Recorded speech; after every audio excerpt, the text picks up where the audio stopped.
Pessoal, estou tentando aqui, baixei um programa e vou tentar gravar aqui e ver se ele vai funcionar, tá? Então deixa eu começar aqui com vocês.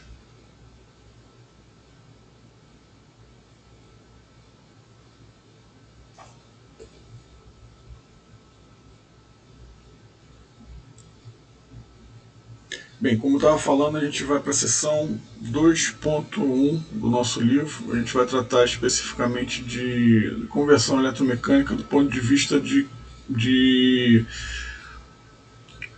força. A gente vai falar de força, dos parâmetros de força e energia. Estão bem interrelacionados, né? É, e vamos falar um pouco das perdas associadas quando a gente tem um processo onde a gente tem a conversão da energia eletromecânica, né, para uma energia mecânica como a gente conhece, né, ou vice-versa. Vou usar uma máquina elétrica como motor ou como geradora. Né. Vamos falar um pouco dos transdutores também, que são componentes que a gente utiliza para monitorar, sensoriar o mundo real, né? Transformar essas grandezas físicas em grandezas elétricas ou magnéticas, né?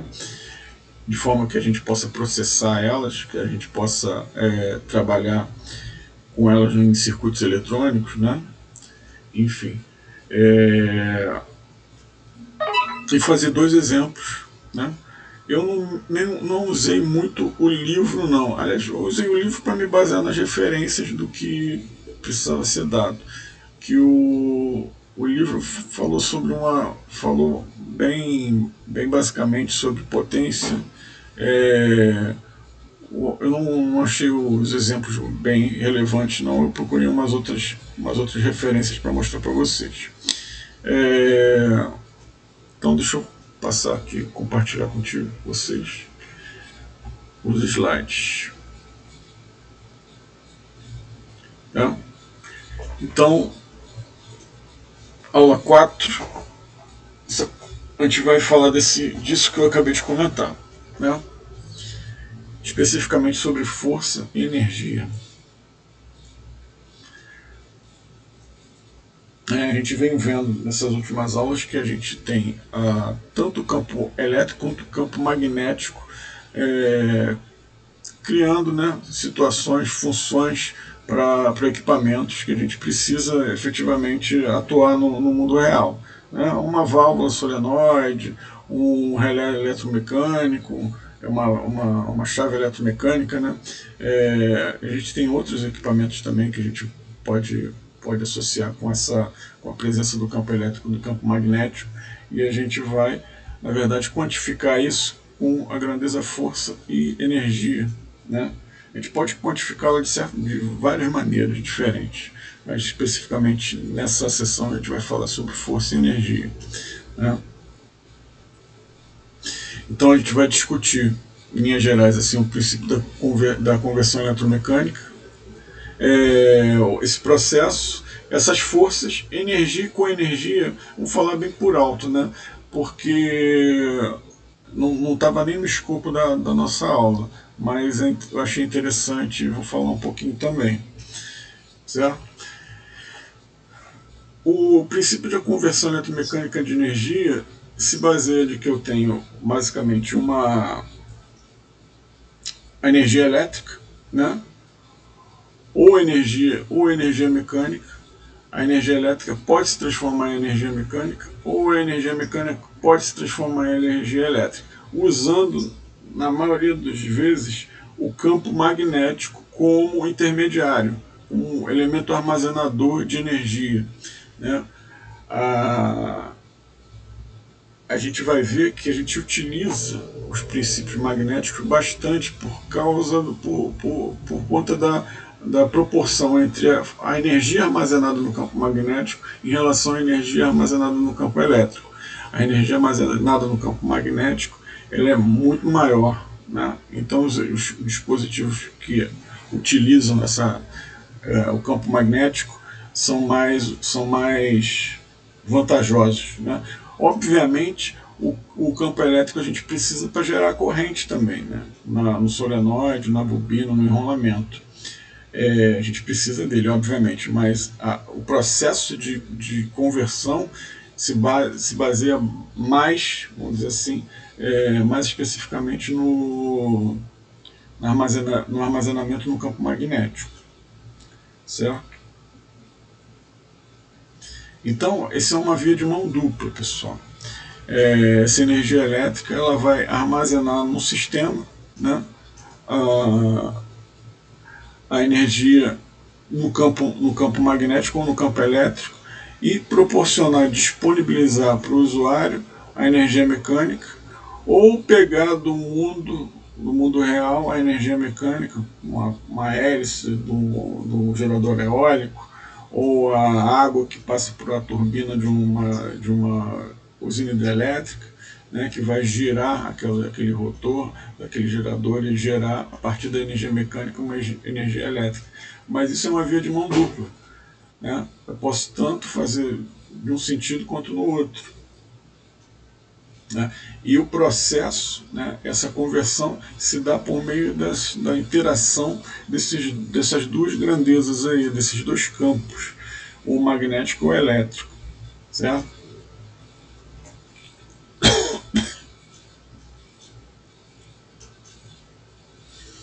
Mas todo sistema, na verdade todo sistema, ele tem perdas, possui perdas. Então nem sempre é melhor, quase nunca, né? Não existe sistema perfeito. Né? Toda potência elétrica que eu acrescento, né, que eu estimulo um determinado sistema, vai sofrer perdas ao longo do caminho. Né? Se partir do princípio que eu tenho uma potência acionando aqui um sistema elétrico, eu vou ter perdas associadas nesse sistema elétrico.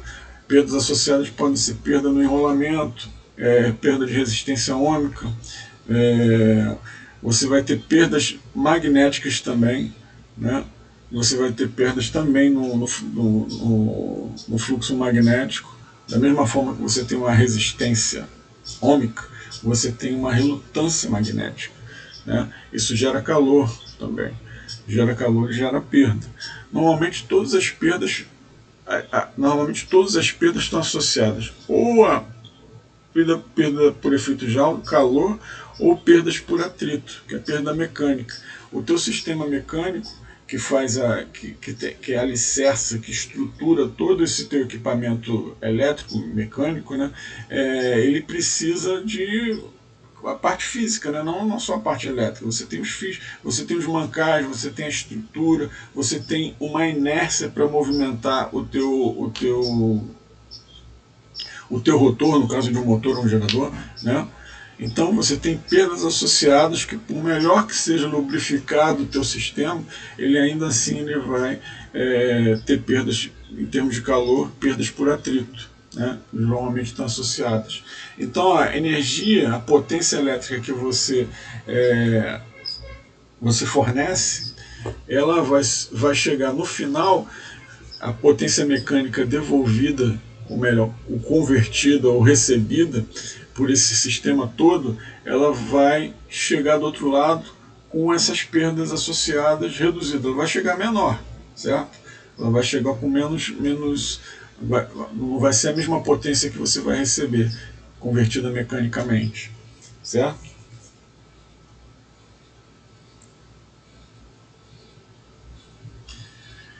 Esses dispositivos, como eu falei, de conversor de energia, que transforma a energia elétrica em energia mecânica através de um campo magnético, né? Eles têm essa estrutura, basicamente, né? Como a gente mostrou aqui, de forma mais detalhada, né? Ou aqui também, de forma bidirecional,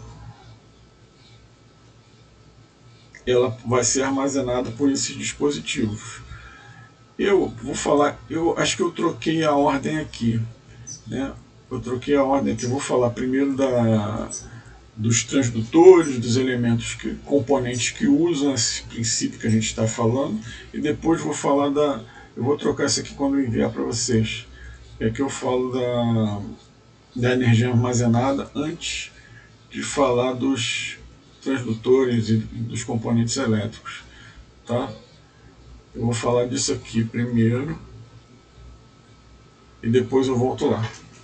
Tá? Falar de força e falar de regra da mão direita, como a gente mede essa, como a gente caracteriza essa força baseada na interação do campo magnético com uma corrente, uma carga, por exemplo. Tá? Então aqui tem um panorama geral dos elementos, dos componentes que utilizam a conversão de energia baseada na corrente e no campo elétrico e no campo magnético. Certo? Do ponto de vista, então, eletromagnético, a gente tem a energia elétrica que pode ser radiante, né, que pode estar no campo do espectro visível ou não. O que a gente conhece, né, visualmente falando, são as cores, são as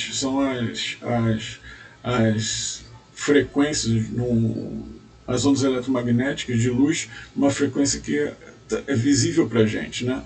Mas as ondas eletromagnéticas, elas se abrangem uma faixa imensa de frequências diferentes. A gente só enxerga uma determinada frequência bem baixa, relativamente, mas a gente tem frequências de telefonia celular, frequências de micro-ondas, frequências de radiação ultravioleta, raio-x e raio gama, que cada vez mais são utilizadas, né? Então a gente tem uma faixa bem estreita aqui, né? Mas tudo isso aqui são ondas eletromagnéticas que efetivamente também transportam energia, que podem ser convertidas de uma forma como a gente está vendo. Tá? Outras maneiras que a gente tem de fazer essa conversão é através da corrente, quando a gente vê a luz visível, né? Hidráulica, como a gente já comentou, a energia mecânica gerada pela queda pela passagem da água de uma represa vai fazer girar um rotor da sua usina hidrelétrica e vai gerar energia elétrica efetivamente a partir da energia mecânica da água circulando, né? Ou energia térmica também, né? Que é outro processo também para a gente gerar energia elétrica. Certo? Máquinas elétricas é o que a gente normalmente tem uma disciplina especificamente sobre ela, né? Também ela converte energia elétrica em energia mecânica no caso do motor. Esse aqui só é um motor de passo, né? Na verdade, é um motor que ele roda, ele gira, né? Ele rotaciona controlado por pulsos, na verdade. Você não tem uma tensão fixa nele, você não liga ele 110, 220, por exemplo. Ele gira continuamente baseado naquela tensão de alimentação. Ele é um motor digital, a gente usa normalmente impressora, fresas, CNC, né? Coisas do tipo. A energia mecânica no modo gerador, né, quando é o caso da energia gerada na usina hidrelétrica, onde a energia mecânica vai fazer girar o meu rotor e esse meu rotor, desse meu gerador, vai gerar efetivamente na saída energia elétrica para ser disponibilizada. Tá?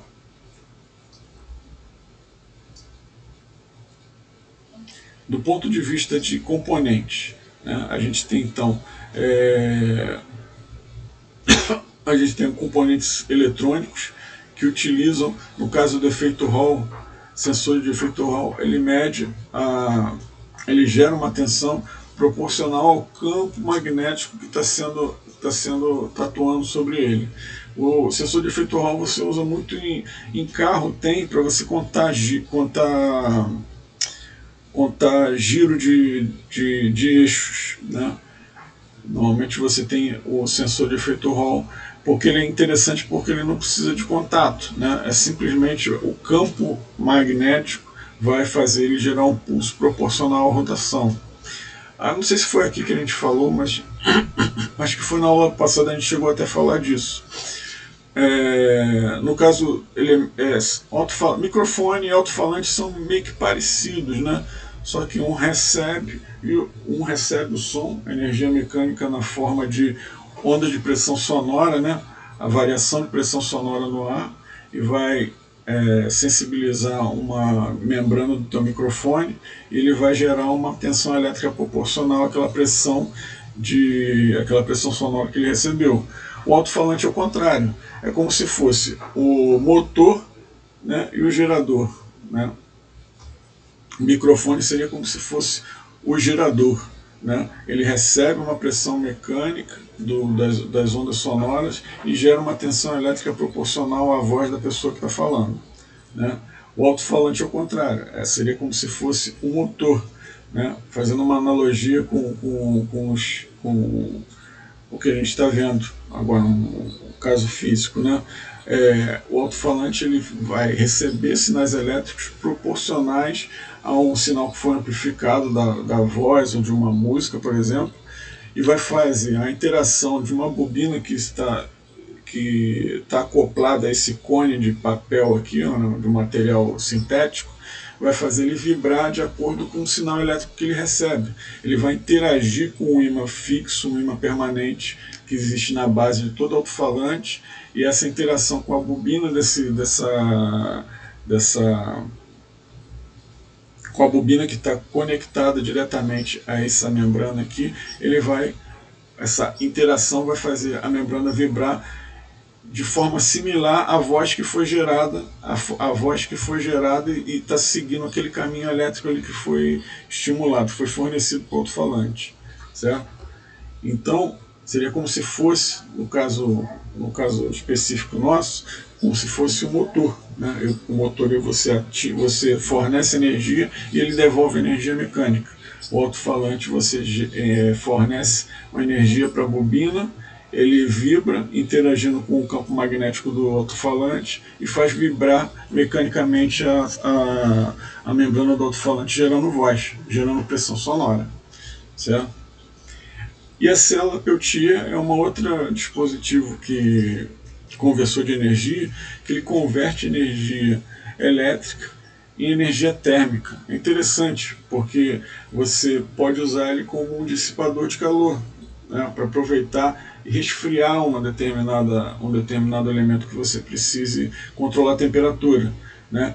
Ele esfria, ele esquenta de um lado e esfria do outro. É interessante, ele demanda um pouco de corrente, né, obviamente, mas ele do lado que está colado aqui nesse dissipador é o lado frio, né? Não tem sentido você colar o lado quente ali, mas de um lado esquenta e de outro esfria, certo? Ele transforma energia elétrica em energia térmica. Tudo é convertido de uma forma para outra, certo? Mas nesse processo aí, como a gente viu, tem sempre perdas associadas, tá? Nada é perfeito, né? Sempre vai ter perda, principalmente em termos de calor, né? Tudo vai gerar calor, vai dissipar em forma de calor. Bem, o que a gente já vem vendo praticamente em todas as aulas, né, do ponto de vista prático, essa válvula solenoide aqui, né, onde eu tenho uma mola, que essa mola faz uma determinada pressão, e em função do campo magnético que está aqui dentro dessa bobina, eu posso aproximar ou afastar essa mola. Afastar esse êmbolo, né? A mola me proporciona uma força, né? Uma força que eu tenho que vencer, né? Para que ela puxe esse êmbolo ou libere esse êmbolo, né? Esse êmbolo aí, ele vai acionar ou vai ligar ou desligar um equipamento, alguma chave, alguma coisa, algum contato que eu precise, certo? E o equipamento de conversão contínua de energia a gente já até comentou, né? São geradores. Inclusive no nosso laboratório de máquinas elétricas, a gente trabalha com tem uma prática disso. A gente utiliza o motor CC no modo gerador, né? A gente fornece a energia mecânica para simular, falando de forma simulada. A gente fornece a energia mecânica com motor de indução, que simularia, vamos dizer assim, uma a água passando por um rotor, ou o vento de uma pá de um gerador eólico, né? Seria simulado por aquele motor ali de indução, que que a gente liga numa determinada frequência, né? Frequência de rotação que eu digo, né? A gente consegue controlar isso. E acopla ele com um gerador CC. Então, um motor acoplado com o gerador CC, e a gente controlando os parâmetros, a gente consegue observar a tensão gerada na saída. É bem interessante. A gente tem um kit no laboratório da Amaral Peixoto que é exatamente sobre isso, né? É bem legal, né?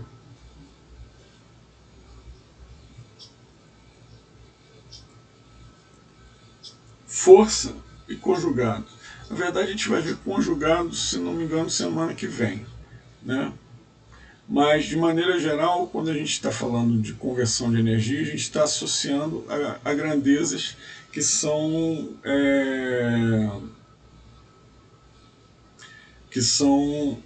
vindas lá da física, que estão associadas à força e energia, né? Força e energia são grandezas bem que complementares, né? Então, nas aulas passadas a gente vinha vendo, caracterizando os dispositivos de conversão baseados no campo magnético, né? Agora a gente vai usar o campo magnético para definir uma grandeza mais palpável, assim, mais usual, que seria a força, né? Eu posso ter as forças de duas naturezas, né? A força do ponto de vista elétrico, o E aqui está representando a tensão, né? Força eletromotriz, né? Que vai ser somado. Essa Q vezes E aqui é a força do ponto de vista elétrico, tá?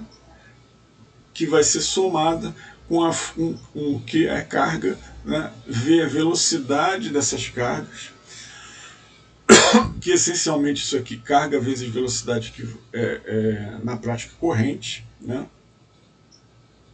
Isso aqui é produto vetorial, pessoal, tá?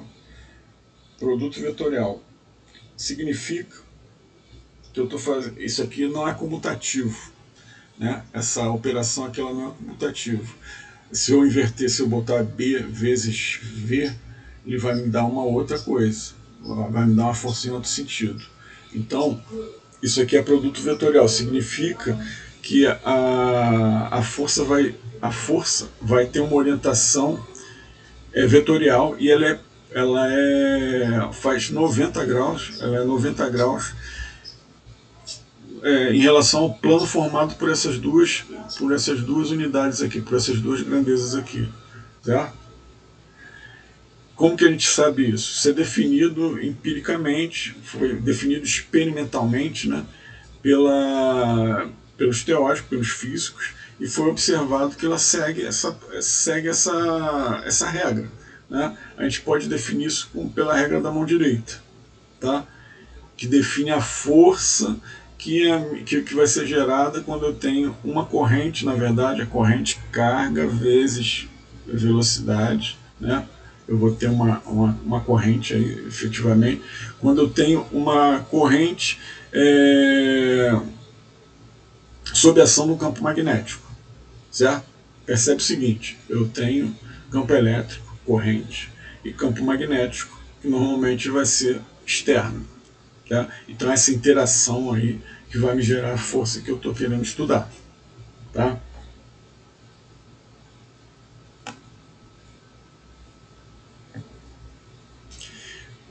Mas na prática, pessoal, a gente tem que a força, a energia armazenada no campo magnético é muito maior, proporcionalmente maior, que a força gerada pelo campo elétrico, certo?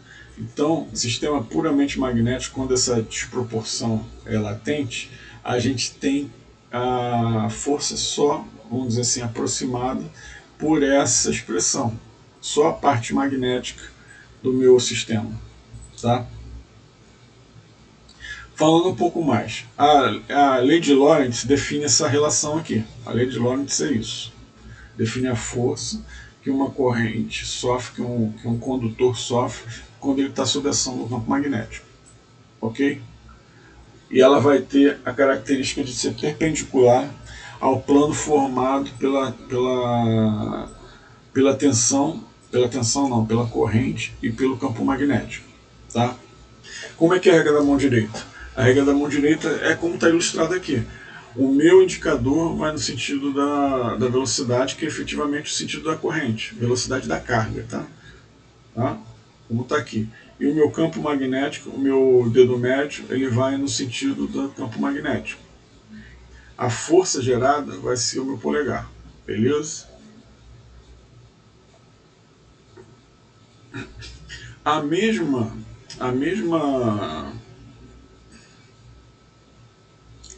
situação, né, vamos dizer assim, de produto vetorial, que é esse símbolo aqui, não é vezes, é produto vetorial, tá? Isso aqui está em 3 dimensões, é tridimensional essa força, tá? Ela está no espaço.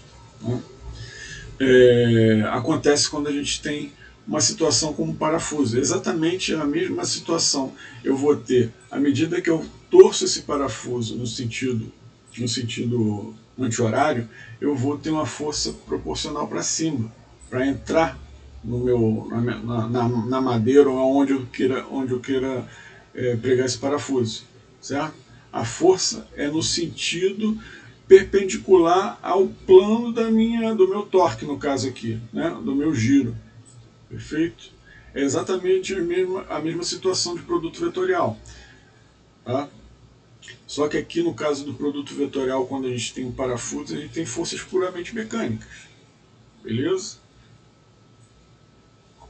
Mas a situação matemática é exatamente a mesma. Exatamente a mesma. Eu posso imaginar a força a regra da mão direita, também por essa maneira aqui, ó. Eu posso estar pegando a corrente, envolvendo, né, o vetor corrente, o vetor V, né, girando no sentido do meu vetor B. Né? Eu vou ter a força também do mesmo jeito, definido do mesmo jeito. Eu posso imaginar a regra da mão direita dessas duas abordagens aqui. Tá?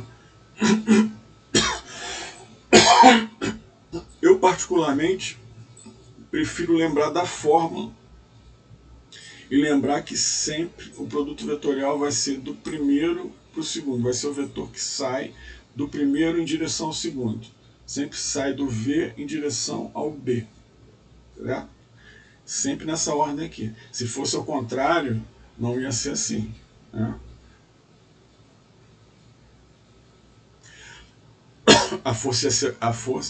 Se fosse B vezes V, a força ia ser para baixo, não ia ser para cima, como no nosso exemplo aqui.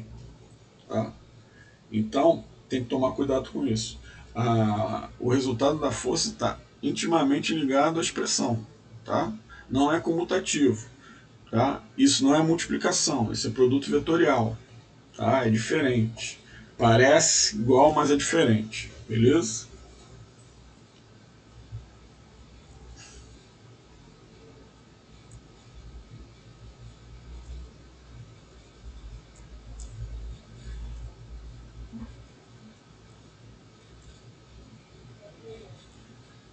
Então, pessoal, vamos revisitar o exemplo daquele que a gente viu na aula passada. Tá? Aqui está mais bem desenhado, inclusive agora a gente tem uma mola aqui que gera uma força, né, que vai ter que ser vencida para poder fechar ou abrir esse contato aí. Tá? Aqui a gente tem a estrutura assim, solta no espaço, mas obviamente ela tem um alicerce ali para ela, tem uma estrutura onde ela se apoia. Né? Então essa parte aqui é móvel, tá? Só relembrando, essa parte aqui é móvel, tem um gap aqui e um gap aqui. Beleza? Essa parte aqui é imóvel, que fecha basicamente o circuito magnético como a gente já conhece. Tá? Eu tenho uma resistência e eu tenho uma fonte de tensão alimentando esse enrolamento aqui, que tem um determinado número de espiras. Então, só relembrando aqui, essa expressão aqui, pessoal, já foi deduzida, enfim, tem uma dedução toda, mas a gente vai usar a expressão já fechada no sentido do que a gente quer a aplicação dela, tá? Mas isso aqui veio da modelagem matemática, né, e elétrica, para chegar nessa expressão aqui, que define a força em função desses parâmetros aqui. O μ0, que é a permeabilidade do gap, né, do vácuo, né? A área, o A vai ser a área.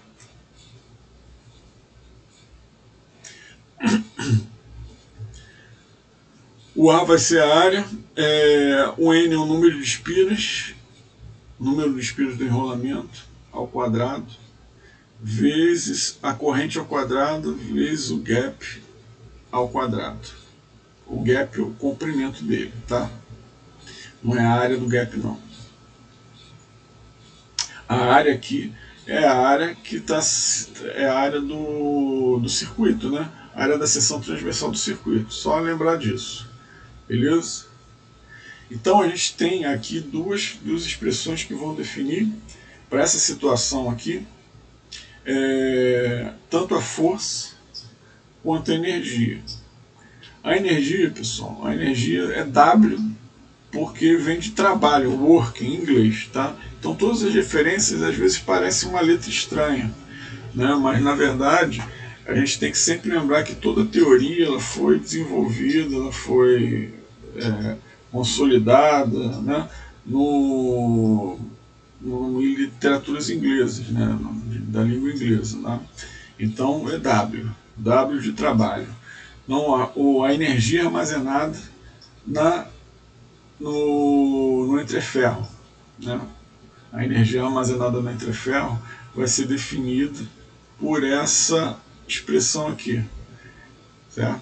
Ou seja, na prática, seria qual o trabalho, qual a energia que eu tenho para manter essa parte móvel afastada, certo? Afastada do meu núcleo, né? Que vai definir em essência a especificação dessa mola aqui, por exemplo, certo? Então eu preciso saber da energia armazenada para poder especificar um equipamento, né? Ou consertar meu equipamento, né?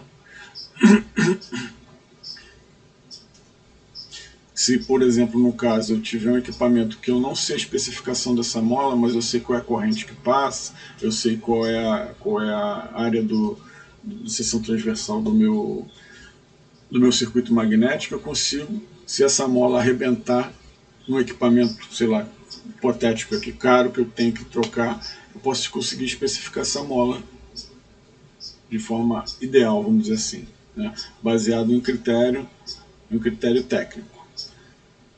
Beleza? Então essa é a ideia. Tá?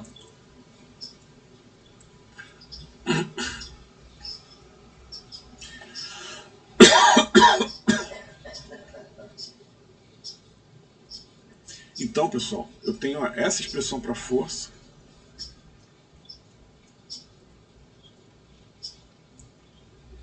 E para esse caso específico também tenho essa aqui, que é mais em função do campo magnético, da densidade, ou melhor, da densidade de fluxo magnético. Tá? Então posso ter a força em função de dois parâmetros. Se eu tiver a corrente, né? Corrente, a área, enfim. Ou se eu tiver o campo magnético, ou melhor, a densidade de fluxo magnético do gap, certo? Que é basicamente uma reorganização dessa expressão aqui também, tá? Então essas duas expressões aqui, na verdade três, né, vão caracterizar o que a gente precisa para resolver os nossos exemplozinhos. Tá?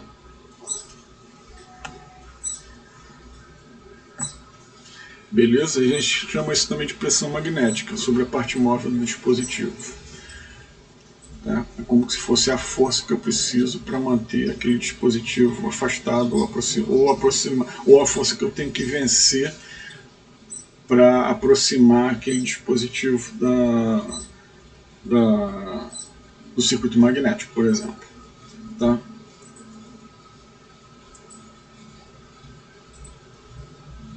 Então tem esse exemplo aqui, deixa eu só voltar lá em cima, que eu acho que ficou faltando, aqui onde eu falo de energia, né?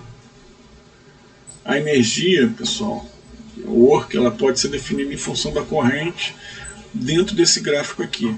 Esse gráfico aqui define a variação de fluxo em função da corrente, tá? Que ela no circuito magnético ela tem aquele comportamento de esterese que a gente viu na aula passada. Não é linear na maioria dos casos, certo?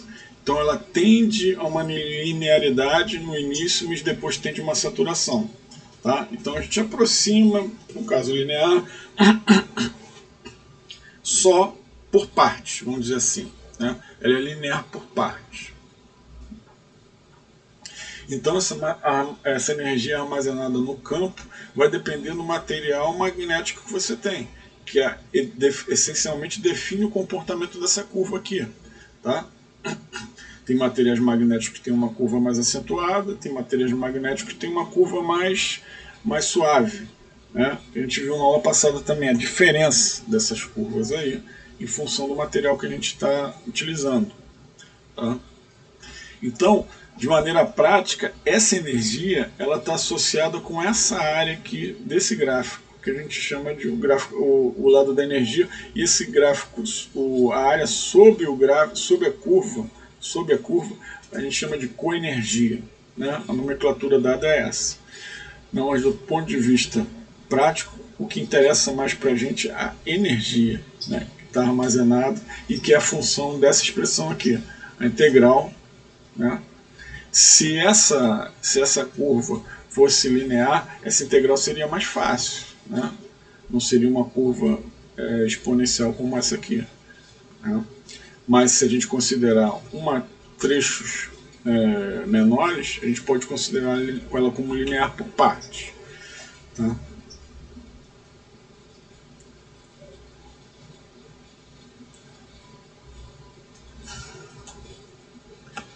E o que acontece na prática? O que acontece na prática é quando eu tenho a variação do entreferro, eu tenho uma variação também dessa curva. O entreferro modifica a variação dessa curva e modifica a energia também armazenada, tá? Então, na prática, o que acontece é que o meu fluxo pode variar para uma determinada corrente. É o que acontece normalmente. Para uma corrente constante, eu tenho a variação de fluxo à medida que o meu entreferro diminui ou aumenta, né? Que é o caso quando eu tenho a parte móvel fechando, né? Então, na prática, acontece isso aqui, essa variação de energia. E é isso que a gente chama de energia armazenada no gap, tá? É o que a gente vai ver lá no exercício. A energia armazenada no gap é essa variação que ocorre quando eu fecho o gap, tá? Essa conta aqui, ó, é essa área aqui que está sendo calculada para aquela fórmula lá que a gente vai ver, beleza? Essa integral aqui que está sendo essa integral aqui, que para o caso com uma geometria e um material linear está sendo calculada lá, tá? Se o material não fosse linear, a gente ia ter que fazer essa integral, mas ali a gente está supondo no exemplo também que o material é linear, ou seja, essa curva aqui ela é reta nos dois sentidos, beleza? É uma hipótese simplificadora, tá? Então, só para contextualizar, eu vou passar essa parte aqui lá para baixo para ficar mais coerente com o que eu mostrei, tá?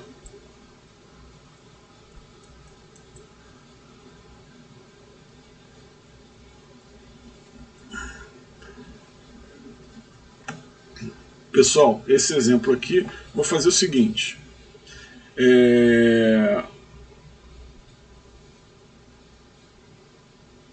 Vou copiar esse aqui no Excel e vou pedir para vocês fazerem utilizando as expressões que a gente viu. E vou copiar as fórmulas lá. E vou deixar o Excel aberto para a gente fazer daqui a pouco, tá?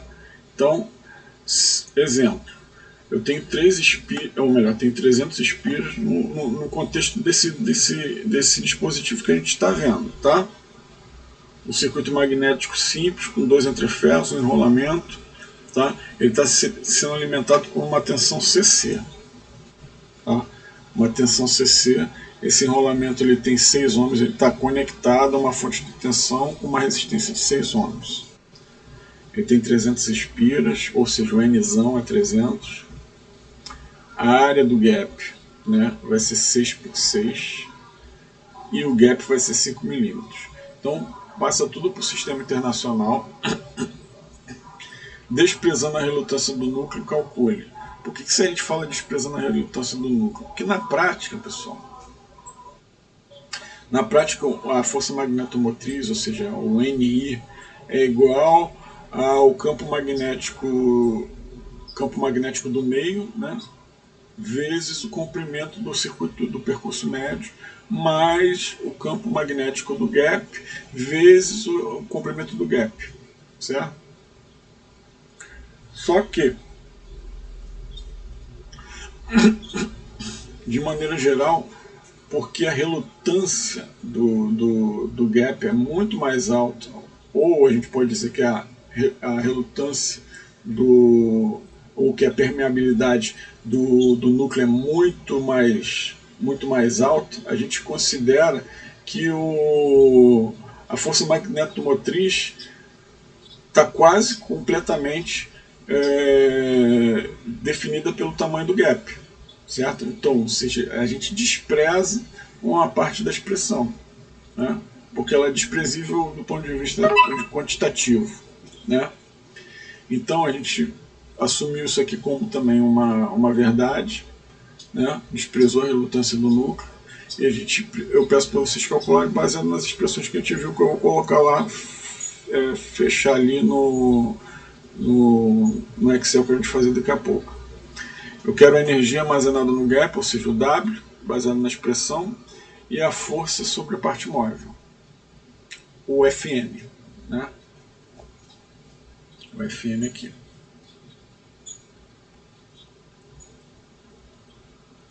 Tá?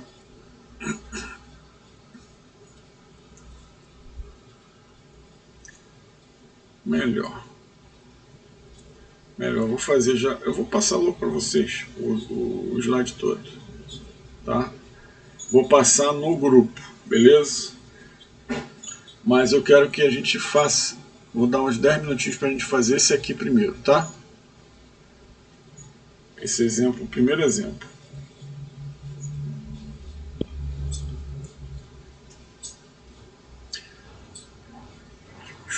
Vou passar no grupo, tá?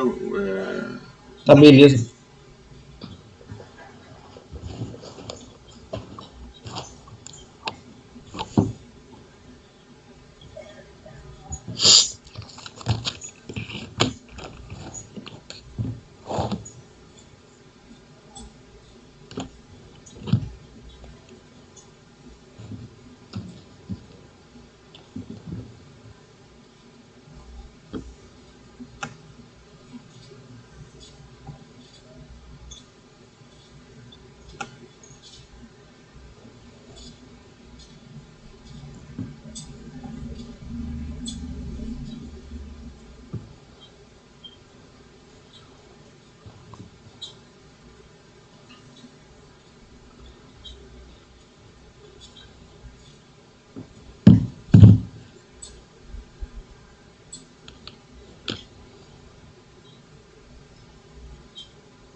Pegar aqui.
O Jefferson, botei aí no grupo, tá?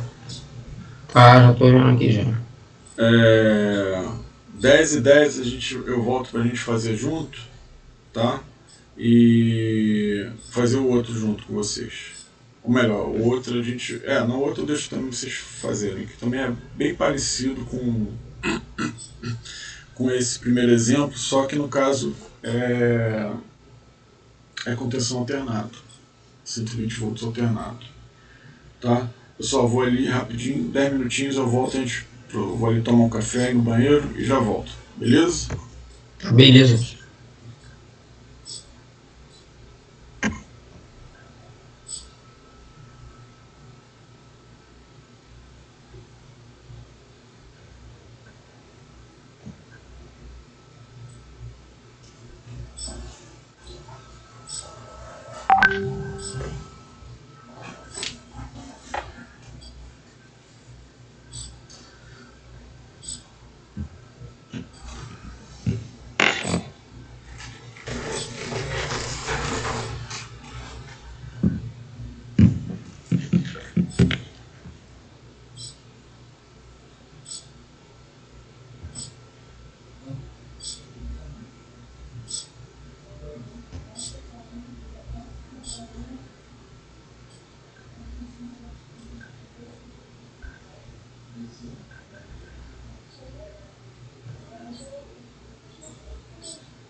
E aí, pessoal?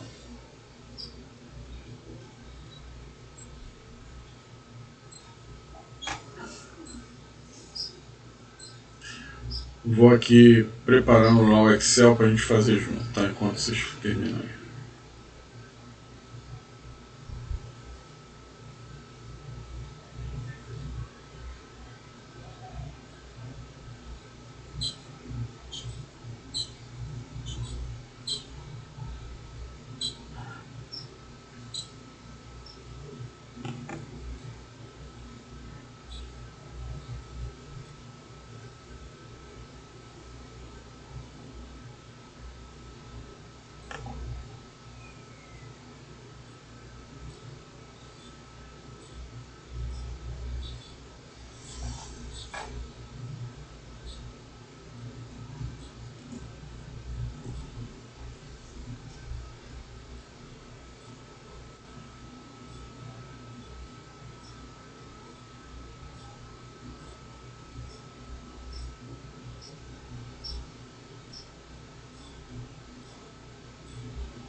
Já vou começar, pessoal, rapidinho.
Então, pessoal,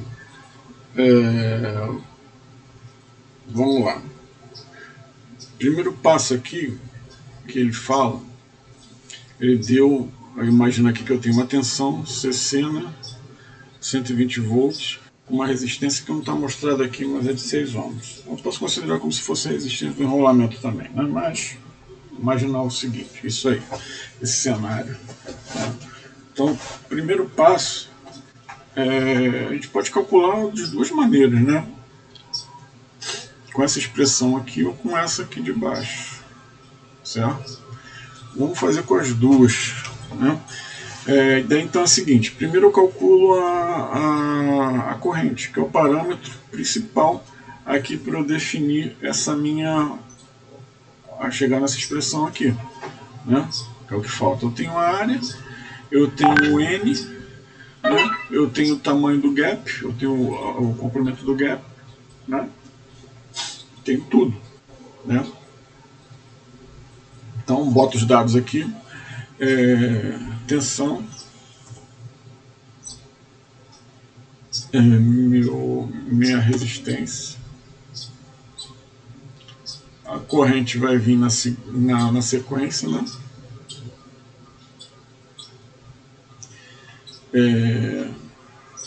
A minha área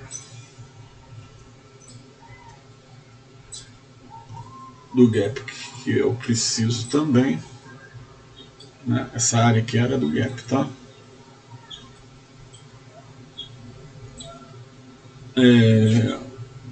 O meu gap,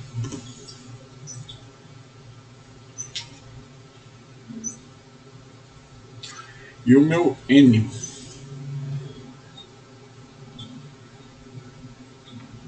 tá?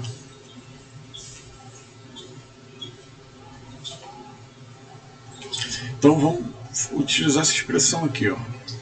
Essa primeira aqui, ou melhor, essa aqui não, essa aqui eu não tenho um B, mas a gente pode fazer com ela depois. Esse aqui, usar essa expressão, tá? Então, V vai ser 120, R vai ser 6, e a corrente então vai ser 120 dividido, né?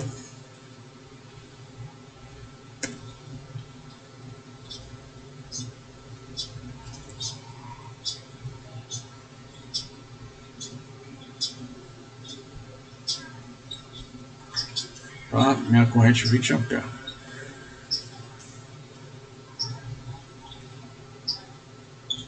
Então, aqui, pessoal, posso já calcular a força.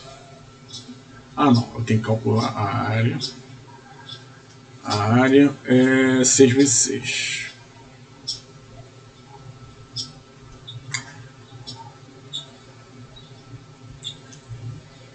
Ok? Ah, tá. Só que é 6 vezes 6. Aqui é centímetro, né? Então é 6 a menos 2. Tá?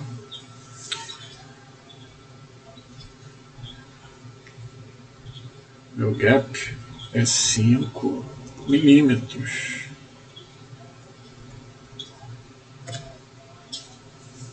Tá? Meu N300. Então, agora a gente já pode. Agora a gente já pode calcular o FM.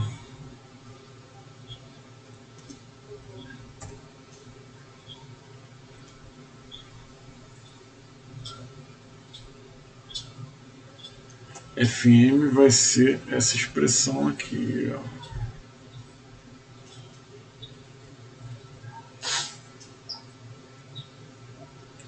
Então, tá entre parênteses. Ah, pessoal, vamos botar o 2π também. O 2 o 2 μ0 faz parte da fórmula que a gente vai precisar também. Melhor, vou botar só μ0, porque aí depois eu vou usar essa expressão aqui. Aqui eu só preciso do μ0. Vou chamar de M. Vamos botar U, que tem mais a ver, né? Que parece já com Mi.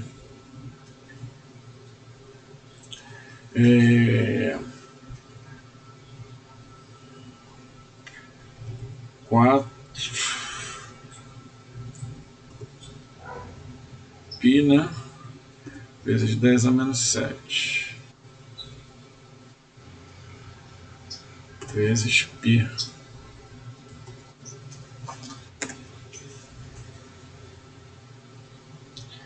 Tem que botar isso aqui como uma fórmula, senão ele não vai aceitar. Bem, agora a gente tem tudo. Então vai ser igual a menos...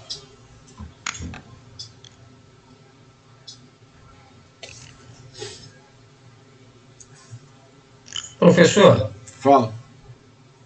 alguma coisa aí que deu a corrente alta demais. Acho que o senhor mudou a resistência. Quando mudou a área, o senhor mudou a resistência também. E caramba, porra, cara, ainda bem que você falou. Foi no embalo dos 6 centímetros, acabou mudando os 6 da resistência também, né? Não. Ai, caramba, eu mudei errado. Não, valeu. A resistência é 6, tá certo? A área, aqui que eu tinha que ter mudado.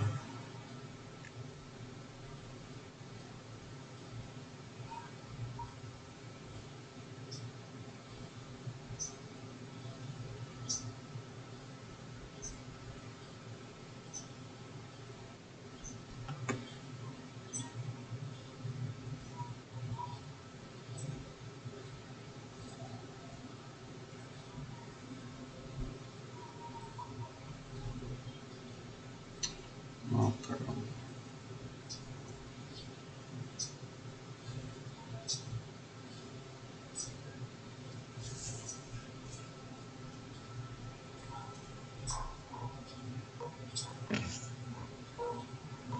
O lado é 6. O lado é 6 a menos 2. Aqui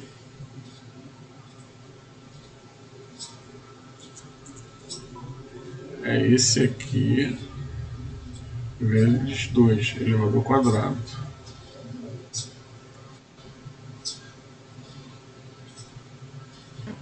agora sim. Ainda bem que você falou que era a mesma medida, fui no automático.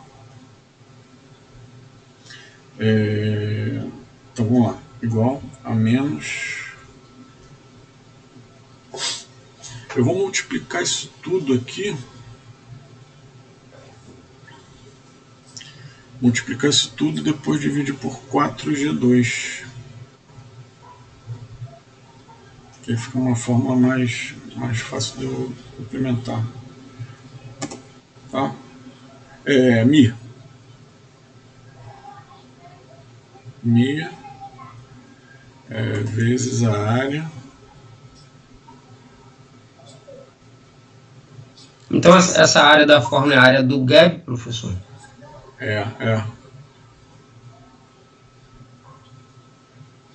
Vezes a área vezes n ao quadrado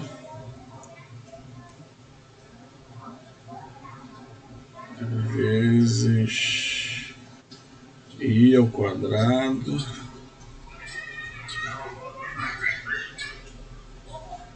tá? Fecho parênteses, eu fiz o numerador aqui, ó, e vou dividir por 4G2.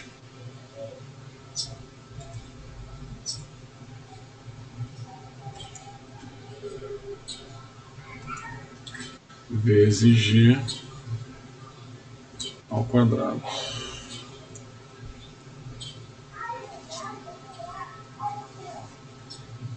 Eita, deu alguma cagada aqui.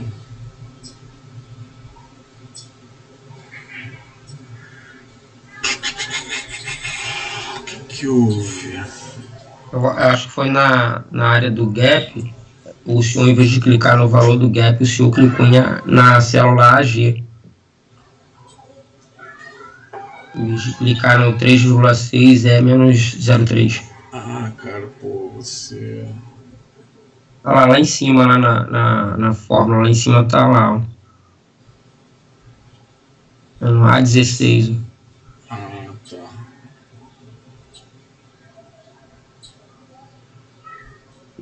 Isso deveria ser B16. Isso aqui é B16.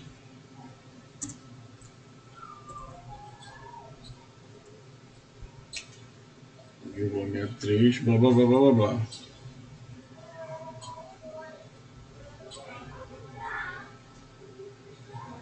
É isso mesmo.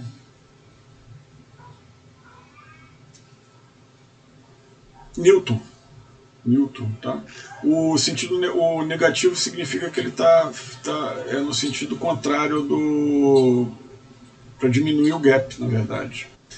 Esse é só o sentido físico da força mesmo, tá? 1,63, na verdade, vai ser 1.600 e blau newton, né?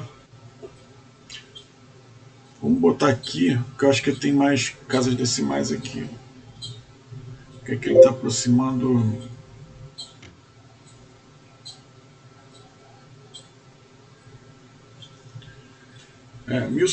Com mais casas decimais, ele fica mais ou menos, né?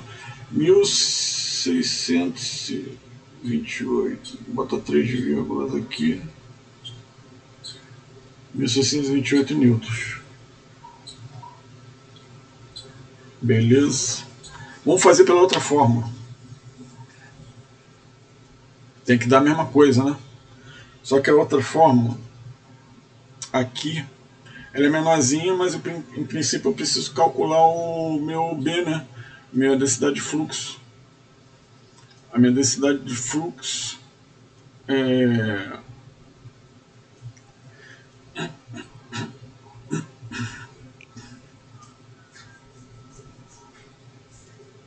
vai ser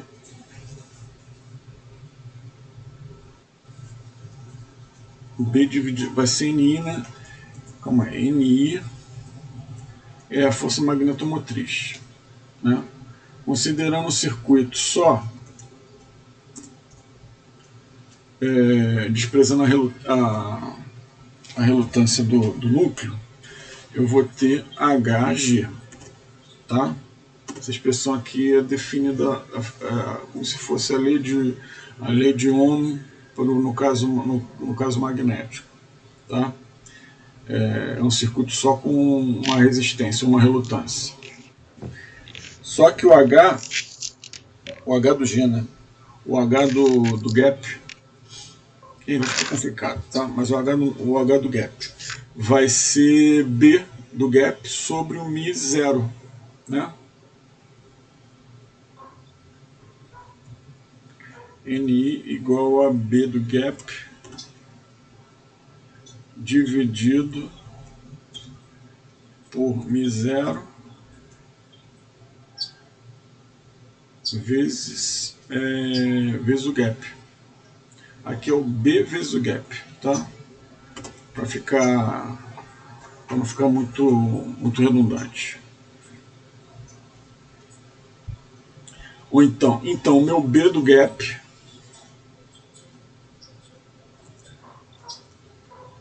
vai ser igual a Ni. Essa é a fórmula que a gente já tinha visto em aulas passadas, né? Só estamos relembrando aqui. Vai ser Ni dividido pelo gap vezes o Mi zero, né?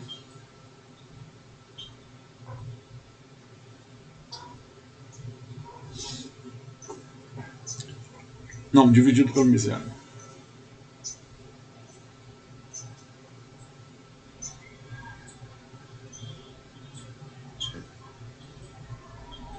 Calma aí, é isso. Calma aí.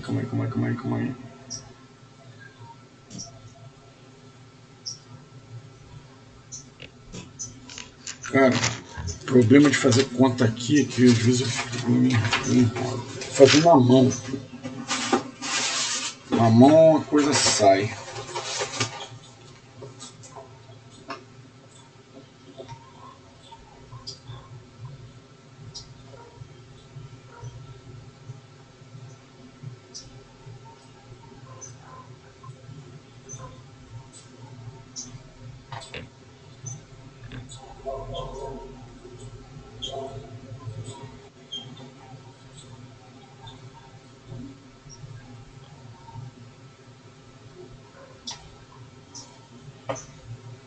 Acho que dá para calcular a força com esse comprimento do gap, não? E aí depois calcular a força, achar o H? Não, a gente dá pra achar o B e colocar aqui, ó. A única coisa que tá faltando é o B do gap. É isso aqui, vezes Mi zero. Que é vezes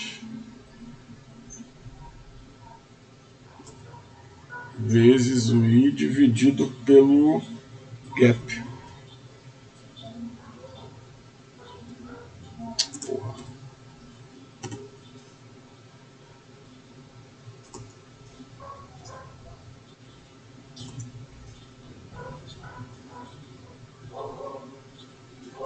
Tá? Então B.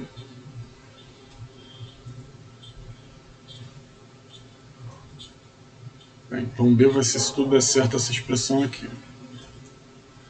Que é igual a, entre parênteses, N vezes I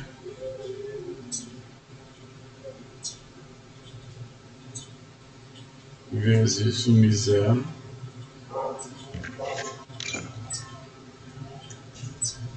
dividido por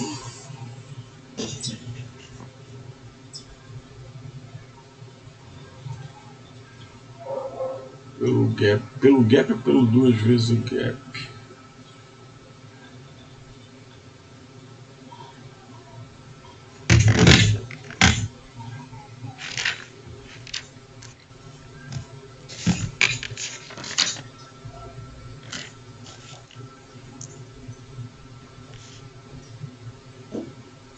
Acho que aqui é duas vezes o gap. Vamos tentar com as duas, que agora eu fiquei na dúvida.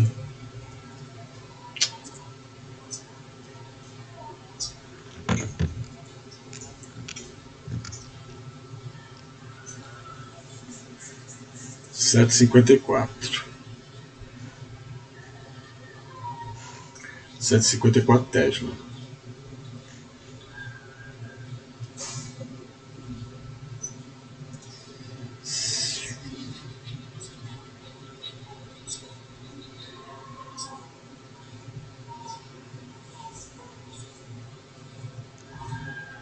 Então, a força, tem que dar... é igual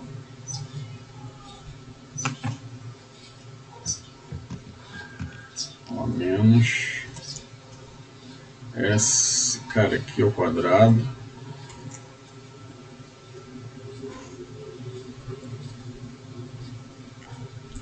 vezes 2 vezes a área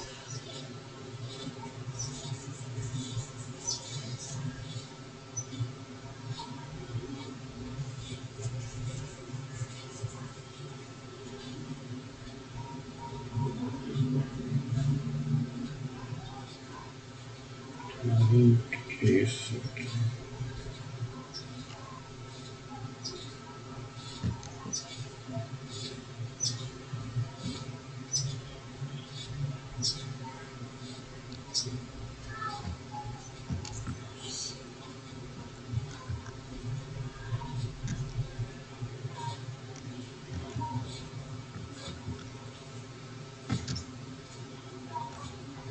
Duas vezes a área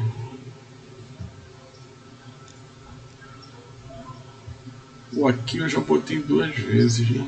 Não, aqui é a área pura.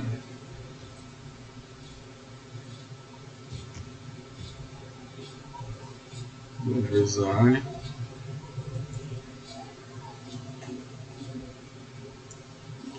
dividido por 2 vezes zero.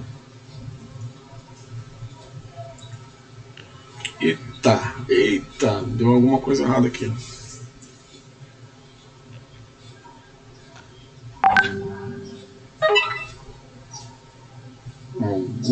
Eu acho que é uma vez a área só, acho que eu multipliquei alguma coisa a mais.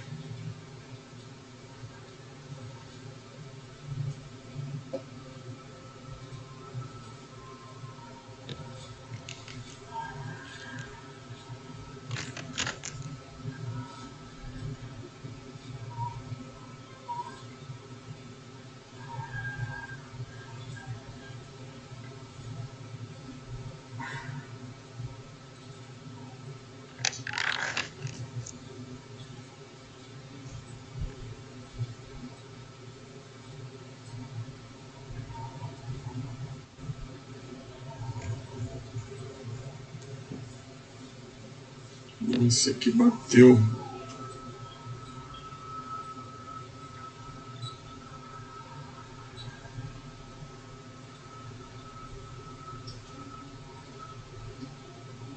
Não, B tá certo.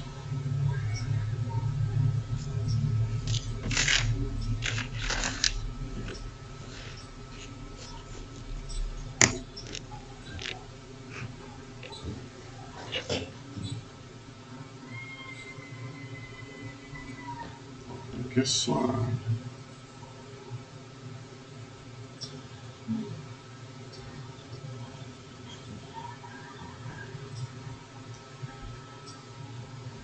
cara, aqui é 2 vezes a área, não?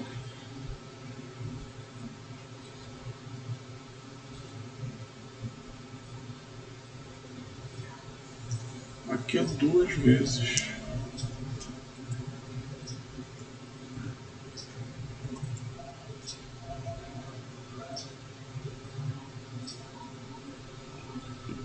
Porra, até que enfim. Não, é isso mesmo.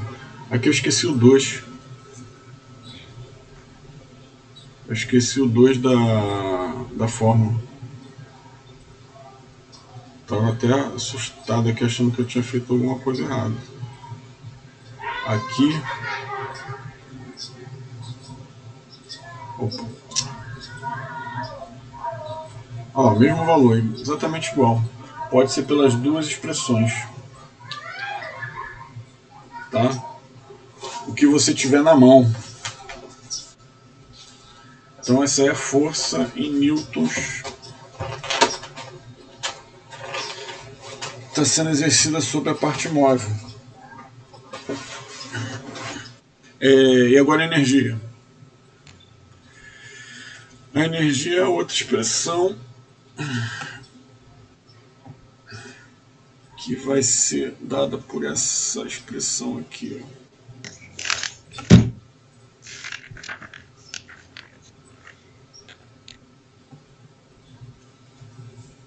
A expressão é bem parecida, se você for parar para perceber. Só que aqui, se você parar para perceber, esse aqui é o volume, né? Esse aqui é o volume. A vezes 2 vezes... uma área vezes um comprimento é um volume. Eu poderia até pegar essa parte aqui, ó, e já aproveitar que ela é igualzinho. Ah, não. Aqui é 2 vezes, ó. Se bem que a área também acho que vai... Vamos ver. Vezes o volume. O volume também é 2 vezes.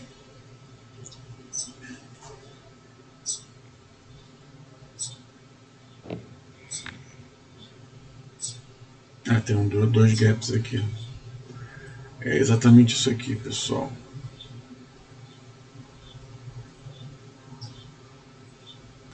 Só multiplicar pelo gap. Traduzindo para o português aqui, ó, a expressão é exatamente igual. Só que não vai ser menos, né? A energia não vai ser menos. É B2, o B do gap, 2.0 vezes a área, vezes 2, vezes o gap. A única coisa que está mudando aqui, ó, é que eu tenho que multiplicar pelo gap que ficou faltando. Então, de maneira geral, a expressão mais interessante da gente usar é essa aqui, ó, porque se a gente calcula a densidade de fluxo, a gente só precisa multiplicar pelo gap para você achar a energia. Bem mais tranquilo. Aqui eu preciso ter 2 trabalhos, ó. Preciso fazer essa aqui, né? E depois achar o B de novo, achar o B de qualquer forma para calcular essa aqui, calcular a energia.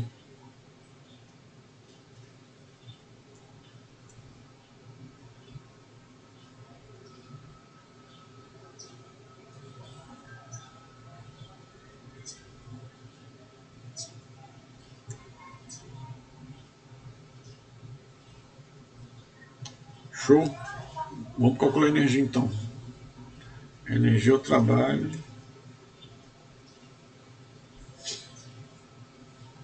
Que vai ser igual a essa expressão aqui. Legal. Vai ser igual a essa expressão aqui. Vezes o...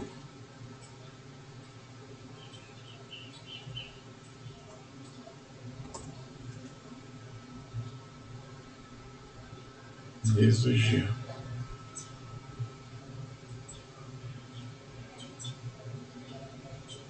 Vezes o G.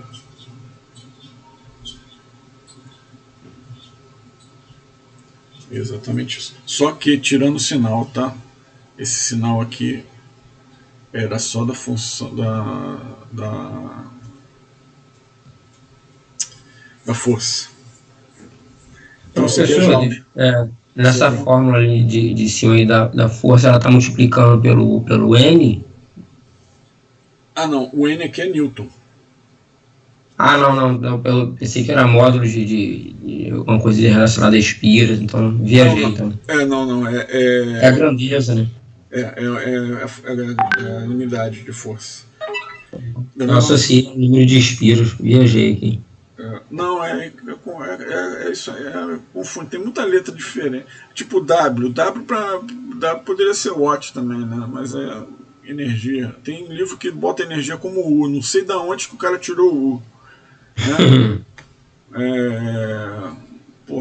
Complicado. Aí você se perde nas letras mesmo, cara. Aqui. Tem pouca letra para muita unidade. Então isso aqui, pessoal, é Joule, tá? Isso aqui é energia. Show. Bem, legal. Eu vou deixar para fazer o outro semana que vem, porque o outro é mais complicadinho. Mas você já pode fazer e a gente corrige na aula que vem. O outro é o seguinte. É a mesma situação, só que aqui eu já tenho um sinal AC, né? Eu peço para calcular a mesma coisa, a energia e a força da parte móvel, tá? Porque esse aqui demora um pouquinho mais, mas aí a gente faz na semana que vem no início da aula, para fechar esse assunto aí. Beleza? Tá, beleza. Valeu, obrigado Josias, valeu Jefferson, semana que vem a gente se vê então. Okay? Valeu, pessoal, até semana que vem. Valeu, cara, um abraço.